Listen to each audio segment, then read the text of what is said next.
Allot மணி சேனலுக்கு வருக வருக. நான் செபி ரெஜிஸ்டர்டு ஃபினான்ஷியல் அட்வைசர் கிடையாதுங்க. நான் எஜுகேஷனல் பர்பஸுக்காக என்னுடைய பர்சனல் எக்ஸ்பீரியன்ஸை நான் ஒரு 20 வருஷமாக மார்க்கெட்டில் இருக்கேன். அதை தான் உங்கள்கிட்ட ஷேர் பண்ணுறேன். நீங்கள் எந்த முடிவு எடுக்கிறதா இருந்தாலும் உங்கள் நிதி ஆலோசகரை அணுகி அதுக்கப்புறம் பணத்தை போடுறதை பற்றி முடிவு பண்ணுங்கள். நன்றி. அலாட் மணி சேனலுக்கு வருக வருக. இந்த சேனலுக்கு இன்னும் நீங்கள் சப்ஸ்கிரைப் பண்ணலைன்னா தயவு செஞ்சு சப்ஸ்கிரைப் பண்ணிக்கோங்க. பெல் பட்டனையும் கிளிக் பண்ணிக்கோங்க.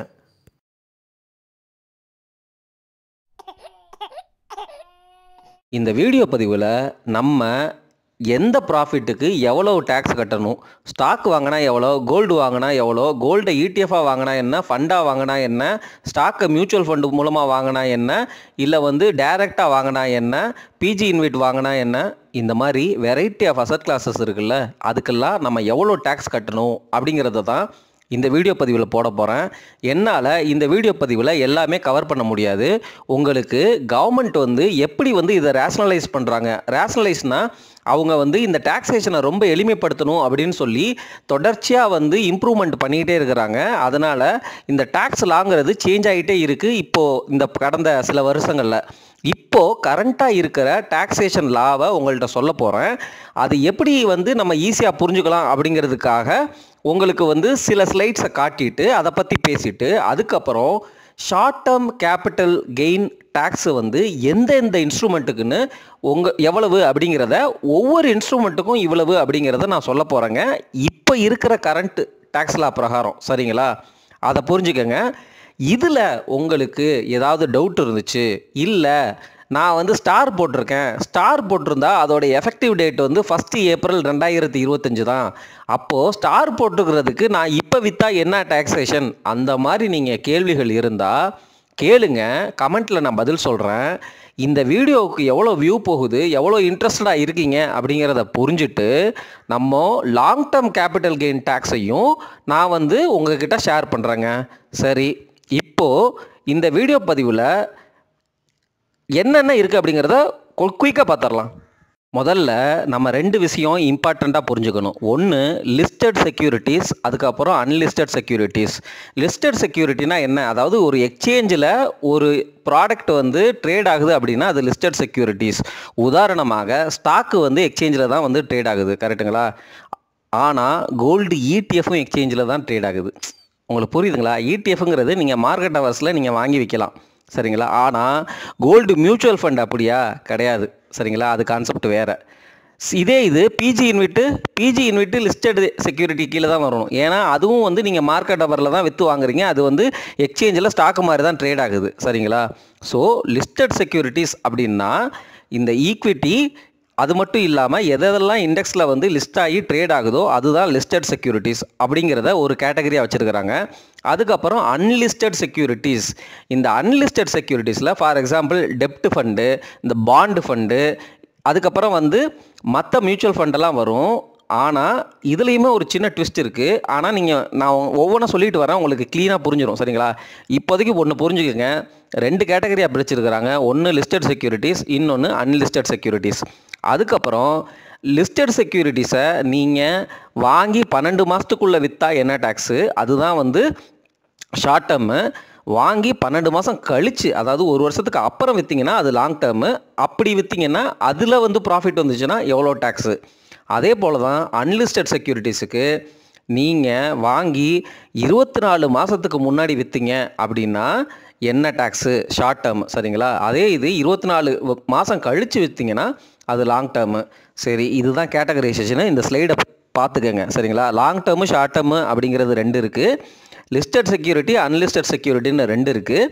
இப்போ லிஸ்டட் செக்யூரிட்டியாக இருந்தால் 12 மாதம் பீரியடு, அன்லிஸ்டட் செக்யூரிட்டியாக இருந்தால் 24 மாதம் தான் பீரியடு. இதுக்கு மேலே போனால் என்ன, கீழே போனால் எவ்வளோ டேக்ஸ் அப்படிங்கிறது தான் நம்ம கேபிட்டல் கெயின் டேக்ஸில் பார்க்க போகிறோம். போன ஸ்லைடில் பேசின மாதிரி 2 கேட்டகரி, ஒன்று லிஸ்டட் செக்யூரிட்டிஸ், இன்னொன்று அன்லிஸ்டட் செக்யூரிட்டிஸ். இப்போது இந்த லிஸ்டட் செக்யூரிட்டிஸுக்கு கீழே எதெல்லாம் வரும் அப்படிங்கிறத ஒரு லிஸ்ட்டு கொடுத்துருக்குறாங்க. ஈக்விட்டி மியூச்சுவல் ஃபண்டு, அதாவது ஸ்டாக்கு வச்சுருக்கிற மியூச்சுவல் ஃபண்டு அப்படிங்கிறது தான் உங்களுக்கு இதோடைய அர்த்தம். நீங்கள் மியூச்சுவல் ஃபண்டில் போடுறீங்களா, ஸ்டாக் இன்வெஸ்ட்மெண்ட் பண்ணுறீங்களா, ஈக்விட்டி மியூச்சுவல் ஃபண்ட்ஸ். ஈக்விட்டினா ஸ்டாக்குன்னு அர்த்தம். இந்த ஈக்விட்டி மியூச்சுவல் ஃபண்டு என்ன தான் இது ஃபண்டாக இருந்தாலும் அதுக்கு உள்ள ஸ்டாக்ஸு எக்ஸ்சேஞ்சில் ட்ரேட் ஆகிறதுனால இந்த ஈக்விட்டி மியூச்சுவல் ஃபண்டை நீங்கள் வாங்கி விற்றாலும் அது லிஸ்டட் செக்யூரிட்டிஸாக தான் வந்து கணக்கில் எடுத்துக்கப்படும். அதாவது லிஸ்டட் செக்யூரிட்டிஸ் கேட்டகரியில் இது வர்றதுனால லிஸ்டட் செக்யூரிட்டிஸுக்கு என்ன டாக்ஸேஷன் அப்படிங்கிறத நம்ம வந்து பார்த்து கட்டணும். லிஸ்டட் செக்யூரிட்டிஸுக்கு எவ்வளோ பீரியட் வந்து ஒரு லாங் டேர்ம் கேபிட்டல் கெயினுக்குரிய பீரியடு 12 மாதம் அப்படிங்கிறத பார்த்தோம். So equity mutual fund listed கேட்டகரிக்கு வர்றதுனால 12 மாதத்துக்கு முன்னாடி விற்றா நீங்கள் short term capital gain tax pay பண்ணணும். 12 மாதத்துக்கு அதிகமாக வச்சு விற்றா அதுக்கு long term capital gain tax pay பண்ணணும் அப்படிங்கிறத புரிஞ்சுக்கோங்க. இதை வந்து தொடர்ந்து எக்ஸ்பிளைன் பண்ண மாட்டேன். இப்போது ஈக்விட்டி இடிஎஃப்பும் உங்களுக்கு ஆப்வியஸாக வந்து அது லிஸ்டட் செக்யூரிட்டிஸ். கோல்டு இடிஎஃப்பும் லிஸ்டட் செக்யூரிட்டிஸ். பாண்டு இடிஎஃப்பும் லிஸ்டட் செக்யூரிட்டிஸ் தான். Foreign equity ETFs listed in India. அதாவது நம்ம எக்ஸ்சேஞ்சில் ட்ரேட் ஆகிற ஒரு இண்டெக்ஸ் இடிஎஃப்பு, ஆனால் அது வச்சிருக்கிற இண்டெக்ஸுக்குள்ளே உள்ள ஸ்டாக்கெல்லாம் பார்த்தீங்கன்னா ஃபாரினுடைய ஸ்டாக்காக இருந்துச்சுன்னா அந்த இடிஎஃப்புக்கும் லிஸ்டட் செக்யூரிட்டிஸ் கீழே தான் வரும். ஏன் வந்து இந்த foreign equity ETFs listed in India அப்படின்னு சொல்கிறேன்னா, ஃபாரின் ஈக்விட்டி இடிஎஃப்பு இந்தியாவில் உள்ள எக்ஸ்சேஞ்சில் லிஸ்ட் ஆகாமல் வேறு எக்ஸ்சேஞ்ச், வெளிநாட்டில் உள்ள எக்ஸ்சேஞ்ச், ஃபார் எக்ஸாம்பிள் சிங்கப்பூரில் அந்த கிஃப்ட் நிஃப்டின்னு சொல்லுது சரிங்களா, அந்த மாதிரி வேறு நாட்டில் உள்ள எக்ஸ்சேஞ்சில் ட்ரேட் ஆனால் அதுக்கு வந்து என்ன டாக்ஸேஷனுங்கிறது செப்பரேட் கேட்டகரியாக வரும் அப்படிங்கிறத புரிஞ்சுக்கோங்க. இப்போதைக்கு நீங்கள் புரிஞ்சுக்க வேண்டியது, இந்த ஸ்லைடில் உள்ள எல்லா ஐட்டமுமே லிஸ்டட் செக்யூரிட்டிஸ் கீழே வரும் சரிங்களா. லிஸ்டட் பாண்டு முதற்கொண்டு, ரியல் எஸ்டேட் ரீட் முதற்கொண்டு, பிஜி இன்விட் முதற்கொண்டு, சாவரின் கோல்டு பாண்டு முதற்கொண்டு எல்லாமே லிஸ்டட் செக்யூரிட்டிஸுக்கு கீழே தான் வருது. சரிப்பா, அந்த 24 மாதம்னு சொன்னீங்க இன்னொரு கேட்டகரி அன்லிஸ்டட் செக்யூரிட்டிஸ், அதுக்கு கீழே என்ன வருது அப்படின்னு கேட்டிங்கன்னா கோல்டு மியூச்சுவல் ஃபண்டு வருது. புரியுதுங்களா? கோல்டு இடிஎஃப் வந்து லிஸ்டட் செக்யூரிட்டிஸ், ஆனால் gold mutual fund unlisted securities கீழே வருது. பார்த்துக்கோங்க. ஏன்னா கோல்டு மியூச்சுவல் ஃபண்டுக்குள்ளேயே நீங்கள் உள்ளே போனீங்கன்னா கோல்டு தான் வாங்கி வைக்க போகிறாங்க. கோல்டு இடிஎஃப்பும் உங்களுக்கு கோல்டு தான், ஆனால் இது கோல்டு மியூச்சுவல் ஃபண்டு கேட்டகரியில் வருது. பார்த்துக்கோங்க. கோல்டு மியூச்சுவல் ஃபண்டு வந்து அன்லிஸ்டட் கேட்டகரிஸில் வருது. டெப்ட் மியூச்சுவல் ஃபண்ட்ஸு சரிங்களா. அதாவது டெப்ட் மியூச்சுவல் ஃபண்ட்ஸ், அதாவது இதில் வந்து நீங்கள் அந்த ஏப்ரல் 1, 2023 தேதியை மறந்துருங்க. ஏன்னா அதுக்கு முன்னாடி வந்து எனக்கு தெரிஞ்சு யாரும் பெருசாக இன்வெஸ்ட் பண்ணியிருக்க மாட்டீங்கன்னு நான் நம்புகிறேன். அதனால் டெப்ட் மியூச்சுவல் ஃபண்டுக்கு நான் சொல்ல போகிற டாக்ஸேஷன் வந்து இப்போ இருக்கிற கரண்ட்டில் தான் சரிங்களா. அது ஒரு எக்ஸப்ஷனல் கண்டிஷன். அதை பற்றி உங்களுக்கு வேணும்னா கமெண்ட்டில் சொல்லுங்கள், நான் வந்து எக்ஸ்பிளைன் பண்ணுறேன் சரிங்களா. Real estate, physical gold, unlisted stocks, அதாவது எக்ஸ்சேஞ்சில் ட்ரேட் ஆகாத ஸ்டாக்ஸு அன்லிஸ்டட் ஸ்டாக்ஸ் அப்படின்னு சொல்லுவாங்க. அதாவது என்னென்னா நீங்கள் பேப்பரில் வாங்கலாம், அது ஆஃப்லைன் அந்த ஸ்டாக் மார்க்கெட்டு சரிங்களா. அதுக்கப்புறம் ஃபாரின் ஈக்விட்டி ஃபண்ட்ஸு, ஃபாரின் ஸ்டாக்ஸில் முதலீடு பண்ணுற ஈக்விட்டி மியூச்சுவல் ஃபண்ட்ஸுக்கு வந்து நீங்கள் அன்லிஸ்டட் கேட்டகரி கீழே தான் வரும். இப்போது இது ரொம்பலாம் போர் அடிக்க விரும்பலை, இந்த லிஸ்ட்டை பார்த்துக்கோங்க. இப்போ ஒவ்வொரு ஐட்டத்துக்கும் எவ்வளோ short term capital gain tax அப்படிங்கிறத குயிக்காக கவர் பண்ணிடலாம். உங்களுக்கு புரிதலுக்காக எதெல்லாம் லிஸ்டட் செக்யூரிட்டிஸ் அன்லிஸ்டட் செக்யூரிட்டிஸ்னு குயிக்காக எக்ஸ்பிளைன் பண்ணேன். ஆனால் நீங்கள் டேரெக்டாகவே நான் இப்போ காட்ட போகிற ஸ்லைட்ஸை ரெஃபர் பண்ணி எவ்வளோ டேக்ஸுங்கிறத டேரெக்டாகவே எடுத்துக்கலாம். உங்களுக்கு இதே மாதிரி லாங் டேர்ம் கேபிட்டல் கெயின் டேக்ஸும் வேணும் அப்படின்னா இந்த வியூ நல்லா போச்சு, உங்களுக்கு இன்ட்ரெஸ்டடாக இருக்குன்னா கமெண்ட்டில் சொல்லுங்கள், நான் இன்னொரு வீடியோ வந்து ப்ரிப்பேர் பண்ணி போடுறேங்க. இதோடைய லென்த்தே ஜாஸ்தியாக போகுது. நம்ம ஈக்விட்டி மியூச்சுவல் ஃபண்டு சரிங்களா, அது லிஸ்டட் செக்யூரிட்டின்னு சொல்லிட்டோம். அது 12 மாதத்துக்கு கீழே வச்சுருந்தா, அதாவது 12 மாதம் வைக்காமல் நீங்கள் வந்து விற்றீங்க அப்படின்னா அது வந்து short term capital gain tax. அப்போது ஈக்விட்டி மியூச்சுவல் ஃபண்டை ஒரு வருஷத்துக்குள்ளே நீங்கள் விற்றீங்கன்னா 20% வந்து உங்களுக்கு வர்ற ப்ராஃபிட்டில் டேக்ஸாக கட்டணும். டெப்ட் மியூச்சுவல் ஃபண்டு நீங்கள் ஏப்ரல் 1, 2023 முன்னாடி வந்து வாங்கியிருந்தீங்க அப்படின்னா அதை பற்றி நான் எக்ஸ்பிளைன் பண்ண விரும்பலை, அதை நீங்கள் பார்த்து புரிஞ்சுக்கோங்க.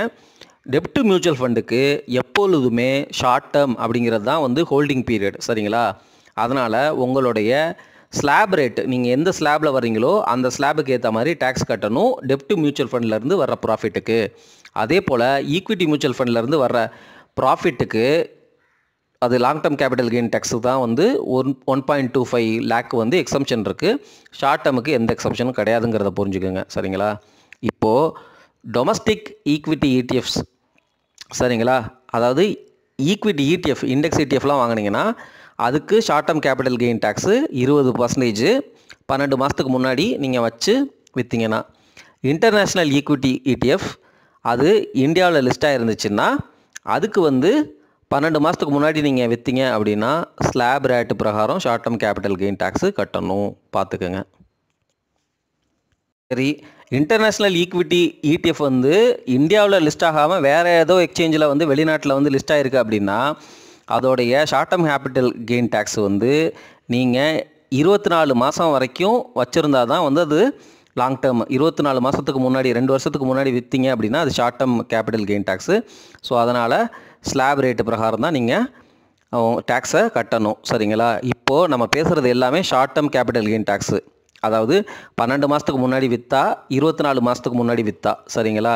ஏன்னா சிலது வந்து லிஸ்டடு, சிலது வந்து அன்லிஸ்டட் அப்படிங்கிற கேட்டகரியில் வர்றதுனால short term capital gain tax எந்த இதுக்கு எவ்வளோ அப்படிங்கிறத நம்ம பார்த்துட்ருக்கோம்.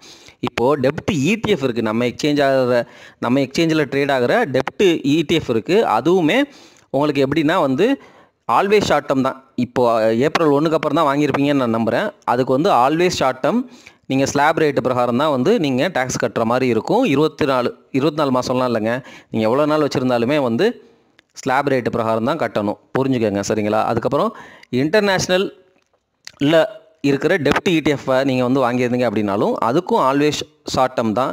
அது ஆல்வேஸ் ஷார்ட் டேர்ம்னா இதுக்கு பீரியட்லாம் கிடையாது. நீங்கள் வந்து ஸ்லாப் ரேட்டு பிரகாரம் வந்து எப்போ நீங்கள் வாங்கி விற்றாலும் நீங்கள் வந்து டேக்ஸ் கட்டிட்டு போயிடணும், அதுதான் இதோடைய லா. வீடியோவோட லென்த்து ஜாஸ்தியாக போயிட்டுருக்கு.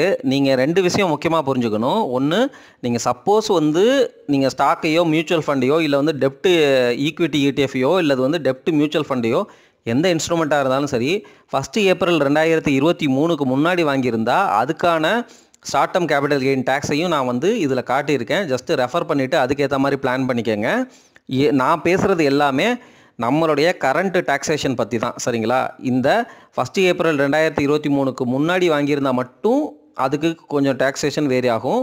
சப்போஸ் நான் காட்டுற ஸ்லைடில் ஏதாவது ஸ்டார் போட்டிருந்தாங்க அப்படின்னா அந்த ஸ்டாருக்கு வந்து என்ன மீனிங் அப்படிங்கிறத கடைசி ஸ்லைடில் காட்டியிருக்கேன். அதாவது வந்து என்னென்னா அந்த டாக்ஸேஷன் ரூல் வந்து 1 ஏப்ரல் 2025 தான் வந்து அப்ளிகபிள் அப்படிங்கிற மாதிரி வந்து சொல்லியிருக்கிறாங்க.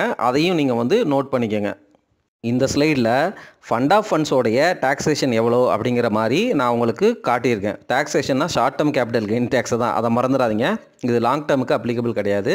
இந்த short term capital gain tax equity orient fund of ஃபண்ட்ஸுக்கு எவ்வளோ, அதாவது ஈக்விட்டி ஓரியன்ட்லேயே 90% ஈக்விட்டி வந்து நம்ம நாட்டில் உள்ள ஈக்விட்டி ஸ்டாக்ஸை வாங்கியிருக்கணும். அந்த மாதிரி இருக்கிற அந்த ஃபண்ட் ஆஃப் ஃபண்டுக்கு 12 மாதம் வந்து நீங்கள் ஷார்ட் டேர்ம், அதாவது 12 மாதத்துக்கு முன்னாடி விற்றா அது ஷார்ட் டேர்ம், அதுக்கு வந்து 20% கட்டணும்.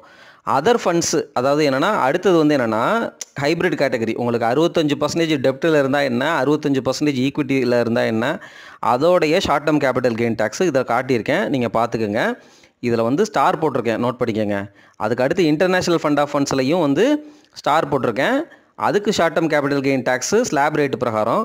கோல்டு மியூச்சுவல் ஃபண்டு பார்த்துக்கோங்க, ஏப்ரல் 1க்கு முன்னாடி, ஏப்ரல் 1 2023 வாங்கியிருந்தால் எவ்வளவு short term capital gain tax, gold mutual fund April 1 2023க்கு அப்புறம் வாங்கியிருந்தால் எவ்வளவு short term capital gain tax அப்படிங்கிறத போட்டிருக்கேன். ரெண்டுக்கும் ஸ்லாப் ரேட்டு தான்.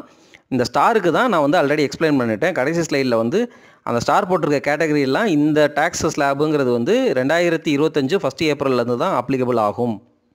கோல்டு ETF பிஃபோர் ஏப்ரல் 1 2023 பார்த்துக்கோங்க. கோல்டு ETF லிஸ்டட் செக்யூரிட்டியாக கன்சிடர் பண்ணப்பட்டு 12 மாதத்துக்கு முன்னாடி விற்றா அது ஷார்ட் டேர்ம் கேபிட்டல் கெயின் டேக்ஸாக வந்து கருதப்படும். அது ஸ்லாப் ரேட்டு பிரகாரம் நீங்கள் வந்து பே பண்ணுற மாதிரி இருக்கும். அது ஏப்ரல் 1 2023க்கு முன்னாடி வாங்கியிருந்தா, இப்போ கரண்ட்டாக வந்து வாங்கியிருந்தீங்கன்னா ஸ்லாப் ரேட்டு அப் டு 12 மாதம் தான். சரி, ரெண்டும் சேமாக தான் இருக்குது, சாரி. டைனமிக் மல்டி அலோகேஷன் ஃபண்டுக்கு பாருங்கள் ஸ்டார் போட்டிருக்கேன். அக்ரெசிவ் ஹைப்ரிட் ஃபண்டுக்கு என்ன short term capital gain tax, balance ஹைப்ரிட்டுக்கு எவ்வளோ short term capital gain tax, conservative hybrid ஃபண்டாக இருந்து ஏப்ரல் 1 2023க்கு முன்னாடி வாங்கியிருந்தால் என்ன, பின்னாடி வாங்கியிருந்தால் என்ன அப்படிங்கிற ஷார்ட் டேர்ம் கேபிட்டல் கெயின் டேக்ஸையும் இந்த ஸ்லைடில் காட்டியிருக்கேன். இதை பார்த்து இதை ரெஃபர் பண்ணி உங்களுடைய டேக்ஸை நீங்கள் பிளான் பண்ணிக்கோங்க. உங்களுக்கு long term capital gain tax வேணும் இல்லை வேறு ஏதாவது கருத்துக்கள் கமெண்ட் இருந்தால் தயவு செஞ்சு சொல்லுங்கள். நான் உங்களுக்கு வந்து இன்னொரு வீடியோ வந்து போடுறேங்க. இது ரொம்ப லென்த்தாக போயிடுச்சு. இன்னொரு வீடியோவும் வந்து நான் போட்டேன்னா உங்களுக்கு ஃபுல் கிளாரிட்டி கிடைக்கும். பட் இன்ட்ரெஸ்ட்டு வியூஸை பொறுத்து தான் நான் வந்து அதை டிசைட் பண்ணுவேங்க. நன்றி.